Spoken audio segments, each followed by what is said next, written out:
देख रहे हैं कक्षा 12 का पहला अध्याय राजनीति विज्ञान का पहला अध्याय प्रमुख अवधारणाएं, जिनमें अपन न्याय के बारे में चर्चा की थी। प्लेटो का है, अरस्तु का है, एक्विनास का है आदि का अपन ने अवलोकन कर लिया था। उसके बाद में अपन चर्चा कर रहे थे जो आधुनिक राजनीतिक विचारक हैं, जैसे कि बेंथम है, जॉन स्टुअर्ट मिल है, हुम है आदि के बारे में अपन लोगों ने चर्चा की थी। उसके बाद में अपन लोग चर्चा कर रहे थे जॉन रॉल्स के बारे में। जॉन रॉल्स का न्याय सिद्धांत है, उसके बारे में अपन लोगों ने चर्चा की थी कि जॉन रॉल्स है उसने एक पुस्तक की रचना की थी, ए थ्योरी ऑफ जस्टिस। और इस थ्योरी ऑफ जस्टिस में जॉन रॉल्स हैं उन्होंने उपयोगितावादियों का विरोध किया था। ये चीज़ें भी अपन लोगों ने देख ली थी। उसके बाद में अपन लोगों ने चर्चा की थी जॉन रॉल्स का एक सिद्धांत था अज्ञानता का पर्दा। अज्ञानता के पर्दे का जो सिद्धांत है वो जॉन रॉल्स ने दिया था। और जॉन रॉल्स है इसमें दो प्रकार के सिद्धांतों की बात करता है। अपन ने इसमें चर्चा की थी। मुझे लगा कि थोड़ा इसको और अच्छे से आपको बताना चाहिए। जो जॉन रॉल्स का ये जो अज्ञानता का पर्दा का जो सिद्धांत है, मैं थोड़ा सा इसके बारे में आपको और बता दूं। देखिए, जॉन रॉल्स है उन्होंने अज्ञानता का आवरण या अज्ञानता का पर्दा है सिद्धांत है वो दिया था। इसमें मैं आपको कुछ बातें बता रहा हूँ, आप उनको थोड़ा ध्यान से सुनिएगा, आपको आसानी से समझ आ जाएगा। देखिए, जॉन रॉल्स हैं वो इस सिद्धांत के लिए क्या बोलते हैं। उनका मानना है कि न्याय के दो मूलभूत सिद्धांतों को अपनाना एक उचित और नैतिक दृष्टि से स्वीकारनीय समाज को की गारंटी देता है। क्या, कौन से दो सिद्धांत हैं? आप लोगों ने पढ़ा था अधिकतम स्वतंत्रता वाला और व्यक्ति की जो इस किताब में दे रखा है, व्यक्ति व राज्य के द्वारा ऐसी सामाजिक एवं आर्थिक परिस्थितियाँ स्थापित की जाती है जो सबके लिए कल्याणकारी हों, है ना। ये आप लोगों की किताब में दो सिद्धांत दे रखे थे। इन्हीं सिद्धांतों के लिए जॉन रॉल्स कह रहा है कि न्याय के दो मूलभूत सिद्धांतों को अपनाना एक उचित व नैतिक दृष्टि से स्वीकारनीय समाज की गारंटी देता है। ठीक है ना, कि उनका कहना है कि इन दोनों सिद्धांतों को अपनाना चाहिए, जिसका कारण क्या होगा कि समाज में एक नैतिक दृष्टिकोण है वो उत्पन्न हो जाएगा। प्रत्येक व्यक्ति को ऐसी प्रणाली में बराबर की हकदारी होनी चाहिए जो सभी के लिए स्वतंत्रता की इस प्रकार की प्रणाली के साथ है तुलनीय हो। जैसे कि अपन लोगों ने पहला सिद्धांत पढ़ा था जिसमें क्या बताया गया था कि प्रत्येक व्यक्ति को व्यापक स्वतंत्रता प्राप्त होती है जो उस जैसे अन्य व्यक्तियों को भी उपलब्ध होती है। जिसमें उन्होंने बताया था कि सभी लोग हैं उनके साथ में भेदभाव नहीं होना चाहिए। जो लाभ एक व्यक्ति को मिल रहा है वो समाज के सभी लोगों को मिलना चाहिए। सभी लोगों को स्वतंत्रता का अधिकार मिलना चाहिए जिससे कि वो अपनी सुरक्षा कर सकें। ऐसा अपन लोगों ने पहले सिद्धांत में पढ़ा था। वो इस सिद्धांत के बारे में बात है उसमें कर रहा है। आगे अपन देखें तो सामाजिक व आर्थिक असमानताओं को इस प्रकार से प्रतिबंधित किया जाना चाहिए जिससे कि दोनों ही सबसे कम लाभ प्राप्त करने वाले लोगों के लिए सबसे अधिक लाभदायक हो। यानी कि समाज में दो वर्ग मिल जाते हैं। एक समाज एक मतलब कि प्रकार वो होता है जिसमें बहुत सारे लोग हैं, पूंजीपति होते हैं, और एक वर्ग ऐसा होता है जो कि बहुत ही निर्धन होता है, मुश्किल से अपनी आजीविका कमा पाता है। तो हमें जो सबसे मुश्किल से अपनी आजीविका कमा पाता है उसके लिए क्या लाभदायक हो सकता है, हमें उसका लिए पर्याप्त अवसरों को उसे उपलब्ध कराना है। सबसे कम लाभ प्राप्त करने वाले लोगों के लिए सबसे अधिक लाभदायक हो और अवसर की उचित समानता की दशाओं के साथ साथ सभी के लिए उपलब्ध पदों से भी संबद्ध हो। यानी कि सभी के लिए अवसर पर्याप्त हों, उनकी जो आर्थिक स्थिति है वो मजबूत हो, लाभ प्राप्त करने के अवसर है सबको आवश्यक रूप से बराबर की प्राप्त हों। पहला जो सिद्धांत है रॉल्स का, ये इससे मिलता जुलता है जिसे सकारात्मक भेदभाव कहा जाता है। इसका अर्थ ये है कि व्यक्तियों का असमान व्यवहार है अवांछनीय है। यानी कि समाज में सभी व्यक्तियों के साथ में समानता का व्यवहार होना चाहिए। ये उन व्यक्तियों की सहायता के लिए उचित माना जा सकता है ये उन व्यक्तियों की सहायता के लिए उचित माना जा सकता है जो ऐसी विकलांगताओं से ग्रस्त हैं जो उनके स्वयं के द्वारा पैदा नहीं की गई हैं। ये विचारें सामाजिक और आर्थिक न्याय के तर्क वितर्क का आधार है। इस अपवाद के अलावा सभी सामाजिक व्यवस्थाएं अवसरों की समानता पर आधारित है। यानी कहने का मतलब है जो अवसरों की समानता जो सामाजिक और आर्थिक है समानता समाज में दिखाई देती है और सभी के लिए समान अवसर उपलब्ध कराने हैं, इसी पर सारी व्यवस्था आधारित है। अब अपन जॉन रॉल्स का जो सिद्धांत ज्ञानता का पर्दा उसके बारे में थोड़ा डिटेल से देखते हैं और अच्छे समझ में आ जाए। इसको आप थोड़ा ध्यान से सुनिएगा और किसी पुस्तिका में इसको आप लिख भी लीजिएगा। रॉल्स ने जो अज्ञानता का सिद्धांत दिया है उसमें उन्होंने ये बताने का प्रयास किया है कि समाज के सभी नागरिकों को एक विशेष परिस्थिति में रखा जाएगा। यानी कि समाज में रहने वाले जो लोग हैं उनको एक विशेष परिस्थिति में रखा जाएगा। रॉल्स इसे मूल स्थिति कहते हैं। इस स्थिति में प्रत्येक नागरिक को जीवन तथा समाज के तथ्यों की केवल सामान्य जानकारी होगी। यानी कि सारी जानकारी नहीं होगी उसे कि समाज में जीवन कैसा होना चाहिए, समाज कैसा होना चाहिए, उसके बारे में व्यक्तियों को कोई विशेष जानकारी नहीं होगी। एक प्रकार से वो उससे अनभिज्ञ रहेंगे। अतः प्रत्येक नागरिक को ऐसी सामाजिक संस्था का विवेकपूर्ण ढंग से चयन करना होगा जिसके साथ वह संबद्ध होगा। यानी कि जिस भी वह संस्था से जुड़ेगा उसके बारे में उसे ढंग से सोच विचार करना है, उसके बाद ही उसे उसमें सम्मिलित होना है। अतः वे पक्षपाती या अपने मतलब का विचार नहीं रख पाएंगे और उन्हें एक ऐसा सामान्यीकृत दृष्टिकोण अपनाने के लिए विवश होना पड़ेगा जो नैतिक दृष्टि से मिलता जुलता हो सकता है। रॉल्स का मानना है कि विशेष परिस्थिति से अपने विवेक का सहारा लेकर नैतिक दृष्टिकोण और विवेकपूर्ण आधार बिंदु को त्यागे बिना नैतिक निष्कर्षों पर पहुंचा जा सकता है।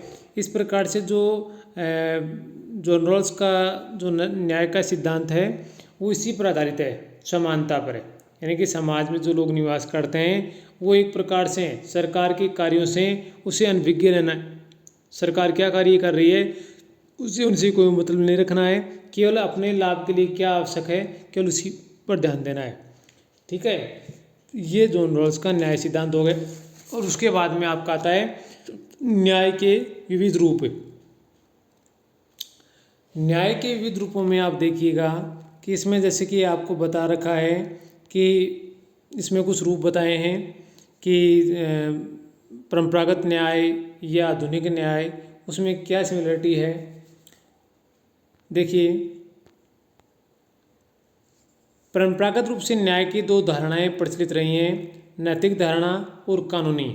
लेकिन वर्तमान में सामाजिक और आर्थिक न्याय की धारणा भी महत्वपूर्ण हो गई है। सबसे पहले अपन बात करते हैं नैतिक न्याय। क्या है नैतिक न्याय? देखिए, ये मॉरलिटी पर आधारित है। इसमें देखिए कि समाज में मुख्य रूप से दो प्रकार की चीज़ें देखने को मिलते हैं। एक होते हैं प्राकृतिक नियम, यानी कि जो हमें जन्म से प्राप्त हो जाते हैं, और एक प्राकृतिक अधिकार है। यदि कोई व्यक्ति है वो प्राकृतिक अधिकारों या प्राकृतिक नियमों पर आधारित जीवन व्यतीत करता है तो उसे अपन क्या कहेंगे, नैतिक न्याय का पालन कर रहा है। जो व्यक्ति की प्रकृति से ही जो अच्छा है या बुरा है उसको उस चीज़ की जानकारी है और वह उन प्राकृतिक नियमों के अनुसार ही आचरण करता है तो उसे अपन कहेंगे कि ये नैतिक न्याय है। जब व्यक्ति सदाचार का पालन करता है या उसका आचरण है वो सदाचारी होता है तो उसे हमें नैतिक न्याय की अवस्था कहेंगे। ठीक है, लेकिन जब व्यक्ति का आचरण नैतिकता से परे होता है तो उसे नैतिक न्याय के विरुद्ध माना जाता है। ठीक है, तो आपको इसमें नैतिक न्याय में क्या याद रखना है, इसमें आपको ये चीज़ याद रखनी है कि नैतिक न्याय में प्राकृतिक नियमों और प्राकृतिक अधिकारों पर आधारित जीवन व्यतीत करना ही नैतिक न्याय है। जब व्यक्ति सदाचार से या सदाचारी ढंग से जीवन व्यतीत करता है तो उसे नैतिक न्याय की अवस्था कहा जाता है। अगला देखिए कानून न्याय। कानूनी न्याय लीगल जस्टिस। इसमें देखिए, जब किसी राज्य का कोई संविधान बना हुआ है और वहाँ की सरकार और नागरिक उस संविधान के अनुसार कार्य करते हैं तो उसे कानूनी न्याय कहा जाता है। क्योंकि जो भी व्यक्ति कार्य करेंगे वो कानून के अनुसार ही रहकर करेंगे। ठीक है। जैसे सरकार जब भी किसी प्रकार के कानूनों का निर्माण करें तो उन्हें इस चीज़ को ध्यान में रखना चाहिए कि जो कानून बने वो सही हो, उचित हो, न्यायोचित हो। जनता का शोषण नहीं होना चाहिए, क्योंकि जनता है उन कानूनों के अनुसार ही आचरण करेगी। दूसरी बात है, सरकार जब भी कानूनों का निर्माण करे या उन्हें लागू करे तो उन्हें न्यायपूर्ण ढंग से लागू करना चाहिए, यानी पक्षपात वाली जो चीज़ है उसमें नहीं होनी चाहिए। निष्पक्ष ढंग से, चाहे वो सर्वोपरि व्यक्ति हो या सबसे तुच्छ व्यक्ति हो, सभी के लिए कानून है वो एक समान होना चाहिए। इस प्रकार की व्यवस्था है जो पाई जाती है उसके लिए आता है कानूनी न्याय, जिसमें संविधान के अनुसार व्यक्ति हैं और सरकारें अपना कार्य करती हैं। उसके बाद में आता है राजनीतिक न्याय। राजनीतिक न्याय जो राजनीति से संबंधित होता है, पॉलिटिकल जस्टिस से। राजनीतिक न्याय है वो समानता पर आधारित होना चाहिए, यानी कि प्रत्येक व्यक्ति है, चाहे वो स्त्री हो या पुरुष हो, गरीब हो या अमीर हो, कैसी भी स्थिति हो, चाहे वो देश का राष्ट्रपति हो या देश का एक सामान्य से नागरिक हो, कैसा भी हो, उनके साथ में किसी प्रकार का भेदभाव नहीं होना चाहिए। सभी लोगों को आगे बढ़ने का या अपना विकास करने का समान रूप से अवसर उपलब्ध होना चाहिए। उनके साथ में किसी भी प्रकार का भेदभाव या असमानता का व्यवहार नहीं किया जाना चाहिए।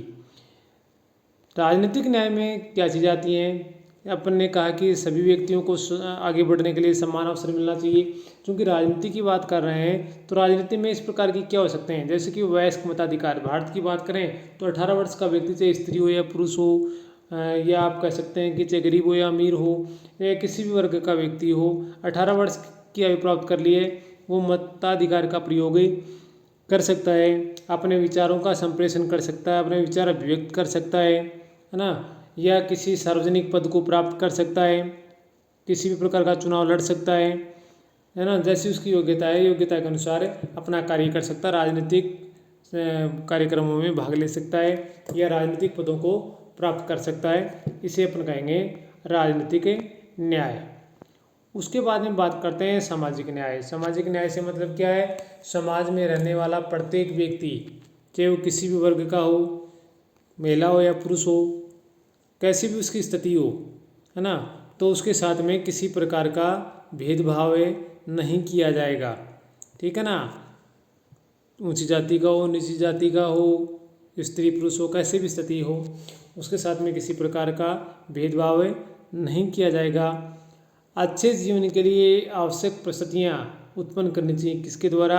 सरकार के द्वारा, यानी कि सबसे अंत में बैठे हुए व्यक्ति का भी भला हो जाए, ऐसी सरकार को व्यवस्था करनी चाहिए। उसके बाद में आता है आर्थिक न्याय। आर्थिक न्याय से मतलब क्या है कि समाज में रहने वाला प्रत्येक व्यक्ति बराबर नहीं होता है, सभी के पास समान अवसर उपलब्ध नहीं होते हैं, प्रत्येक व्यक्ति की योग्यता एक जैसी नहीं होती है। तो सरकार के द्वारा इस प्रकार का प्रयास करना चाहिए, राज्य के द्वारा इस प्रकार का प्रयास करना चाहिए कि समाज में रहने वाले सभी व्यक्ति हैं उनको समान अवसर उपलब्ध होते रहें। पूंजीपति और निर्धन में जो अंतर है वो अंतर समाप्त हो जाए। गरीबी अमीरी के बीच का जो भेदभाव है, जो बीच की जो खाई है, वो खाई को मिटाया जा सके।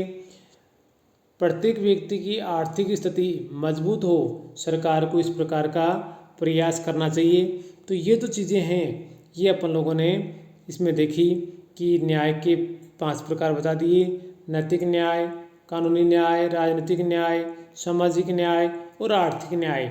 इन 5 प्रकार के जो न्याय हैं, इनका पढ़ने के बाद में आपका चैप्टर है वो समाप्त हो जाता है। जैसे कुछ महत्वपूर्ण प्रश्न आपकी किताब में दे रखे हैं, जैसे कि महत्वपूर्ण बिंदु की चर्चा कर लें। आप किताब में जैसे कि मैं बात करूं तो अपने 3 वीडियो, तीसरा वीडियो है, इसमें बहुत सारी चीज़ें हैं वो आप लोगों को समझ में आ गई होंगी, कुछ याद भी किया होगा। मैं प्रश्न बोलता हूं, देखिएगा, क्योंकि राजनीति विज्ञान में 1 नंबर के 10 प्रश्न आते हैं, 2 नंबर के भी 8 प्रश्न आते हैं। तो ये 18, यानी कि कहने का मतलब है कि 26 नंबर के प्रश्न हैं वो आते हैं और सारे महत्वपूर्ण बिंदु से आते हैं।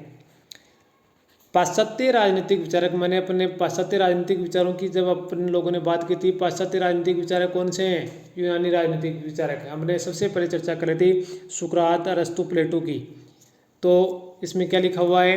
पाश्चात्य राजनीतिक चिंतन में न्याय की सर्वप्रथम व्याख्या किसने की? तो किसने की? सबसे पहले अपन लोगों ने किसके बारे में पढ़ा था? प्लेटो के बारे में। प्राचीन भारतीय राजनीतिक चिंतन में धर्म का प्रयोग न्याय के सदृश यानी कि समान हुआ है।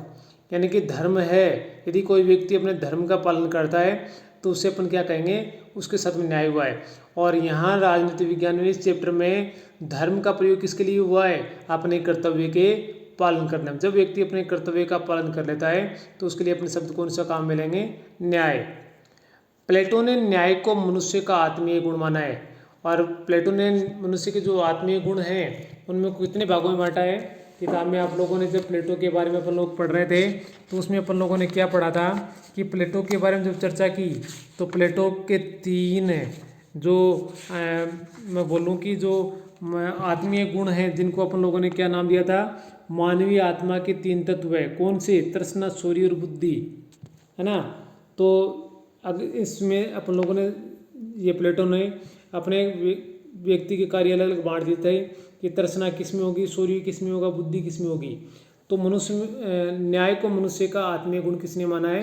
प्लेटो ने। इसको उसी के अंतर्गत है, ये देख लेना।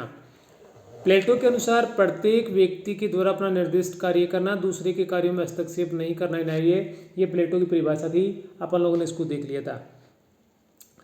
अरस्तु के अनुसार यह न्याय की परिभाषा दे रहा है। अरस्तु इसकी चर्चा भी अपन ने कर ली थी कि न्याय क्या है। अरस्तु के अनुसार न्याय क्या है? तो मानवीय संबंधों का नियमन करना ही क्या है? न्याय। कौन कहता है? अरस्तु कहता है। परंपरागत न्याय का सरोकार व्यक्ति के चरित्र से था, वहीं आधुनिक दृष्टिकोण का सरोकार सामाजिक न्याय से है। यानी कि प्राचीन समय में जो न्याय किस प्रकार से होता था? यदि व्यक्ति चरित्रवान है, अच्छे चरित्र का पालन कर रहा है तो उसके लिए शब्द कौन सा? सदाचार का पालन कर रहा है तो उसके लिए न्याय हुआ मान लिया जाता था। लेकिन आधुनिक समय में न्याय किसको बोलेंगे? सामाजिक न्याय। सभी लोग हैं, चाहे वो धर्म, वंश, जाति, लिंग, जन्म स्थान के आधार पर है, किसी प्रकार का भेदभाव नहीं हो, उसे न्याय मानते हैं। परंपरागत न्याय के विचारक कौन से हैं? आप सुकरात हैं, प्लेटो हैं, अरस्तु हैं, किसी का नाम भी आप दे सकते हैं। प्लेटो की पुस्तक का नाम रिपब्लिक है, जिसमें रिपब्लिक में प्लेटो ने भाग 2, 3 और 4 में न्याय के बारे में चर्चा की थी। प्लेटो न्याय के 2 रूप मानता है, एक व्यक्तिगत न्याय है, दूसरा सामाजिक न्याय है। अरस्तु ने न्याय के 2 रूप प्रस्तुत किए हैं, अपने चर्चा करी थी। वितरणात्मक न्याय जिसमें व्यक्ति को योग्यता के अनुसार मिलना चाहिए, और सुधारात्मक न्याय जिसमें अपन लोगों ने चर्चा की थी कि राज्य के द्वारा व्यक्ति का कोई राज्य का कोई व्यक्ति दूसरे व्यक्ति के अधिकारों का हनन नहीं करे। राज्य का दायित्व भी है कि वह व्यक्ति की संपत्ति का ध्यान रखे, उसके जो सम्मान है उसका ध्यान रखे, उसकी सुरक्षा करने का कार्य करे। उसके बाद में द सिटी ऑफ गॉड, ईश्वरीय राज्य में न्याय को अपरिहार्य तत्व किसने माना है? संत ऑगस्टाइन आ गया था। थॉमस एक्विनास समानता को न्याय का मौलिक तत्व मानते हैं, ये भी हो गया था। ए थ्योरी ऑफ जस्टिस के लेखक कौन है? John Rawls. अज्ञानता का पर्दा सिद्धांत किसने दिया? John Rawls. न्याय के रूप में नैतिक न्याय, कानूनी न्याय, राजनीतिक न्याय, सामाजिक न्याय, आर्थिक न्याय, ये भी आप लोगों ने चर्चा करी थी।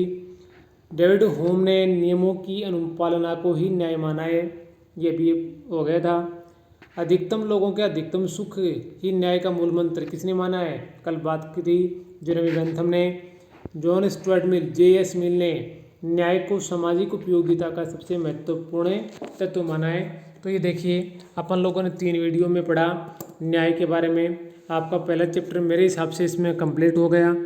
इसमें मैं डायरेक्टली ब्लैक बोर्ड के माध्यम से भी करवा सकता था, लेकिन इसमें क्या कि अगर आप, क्योंकि आपके पास अगर किताबें नहीं हैं, क्योंकि मैं देख रहा हूँ कि लॉकडाउन के कारण अधिकांश बच्चों के पास किताबें भी नहीं पहुँच पाई हैं और वो ब्लैक बोर्ड से उनकी सारी चीज़ें क्लियर नहीं हो पाती हैं, तो उसी के लिए मैंने नया तरीका है वो देखा कि मैं अगर इस प्रकार से कुछ करता हूँ तो हो सकता है आपको अधिक से अधिक लाभ मिल सके।